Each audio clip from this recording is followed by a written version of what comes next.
Welcome back to the PharmEasy Learn. In this video, we will understand what semi-solid preparations are, what are their different types, their uses, and the key differences between the ointment, gels, and paste. So let's start our lecture.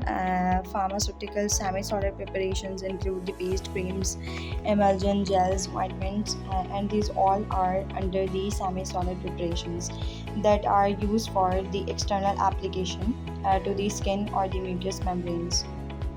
Let's overview what are the paste. So paste are basically the ointments that are insoluble and to the high percentage of the solids have been added. They are valuable as protective barrier on the skin. Creams are the semi-solid emulsions with the opaque appearance. Their consistency and the rheological characteristic depends on whether the emulsion is water in oil or the oil in water, and also on the nature of the solid in the internal phase. Gels are the semi-solid systems in which a liquid phase is mixed with three dimensional polymeric matrix. The polymers used to prepare the gels includes the natural gels, trajacan, pectin, agar, and alginic acid. So next we have ointments. Ointments may be medicated or unmedicated. The unmedicated ointments used as protectants, emollients, or lubricants. So ointment bases may be used as vehicles for medicated ointments. What are the ointment bases? They are classified by the USP, that is the United States Pharmacopoeia, into four groups.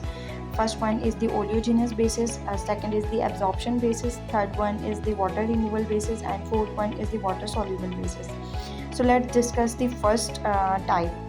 Oleogenous bases are also called as the hydrocarbon bases, or on application to the skin they are also effective as the occlusive dressing because of their immiscibility with the water, because they don't mix with the water, and these bases are difficult to wash off.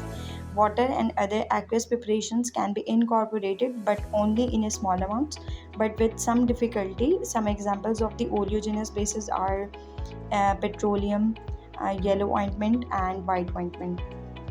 Next one is the absorption basis. Absorption bases are of two types. Number one, those that permits the incorporation of the aqueous solutions, resulting in the formulation of water in oil emulsion.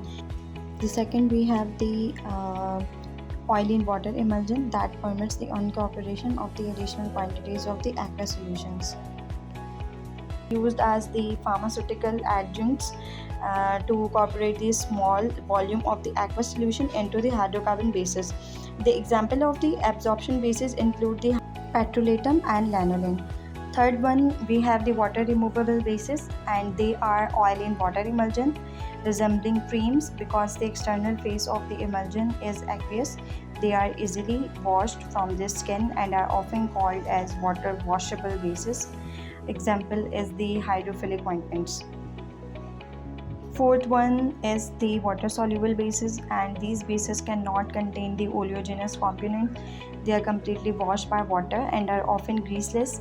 They are mostly used for the incorporation of solid substances. Polyethylene glycol ointments is the example of the water soluble bases. So let's talk about the preparation of ointments, that how to prepare the ointments. Ointments are prepared by the two general methods. The first one is the incorporation method and the second one is the fusion method. So let's study about the incorporation method. The components are mixed until a uniform preparation is achieved on a small scale, as in the extemporaneous preparations. The pharmacist may mix the components using a mortar and pestle or a spatula, or may be used to rub the ingredients together on an ointment slab. So in the incorporation topic, we have a subtopic, that is the incorporation of solids. When preparing an ointment by the spatulation, the pharmacist mix the ointments with the stainless steel spatula having a long broad blade. The ointment is prepared by thoroughly rubbing and working the components together on the hand surface or a hard surface until the product is smooth and uniform.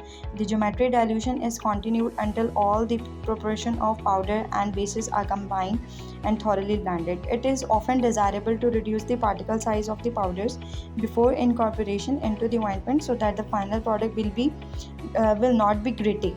So Our final preparation is very smooth. These may be done by navigating or mixing the solid materials in a vehicle in which it is soluble to make a smooth dispersion. The navigated agent must be compatible with the drug and base. So we have to be discuss about the second subtopic, that is the incorporation of liquids.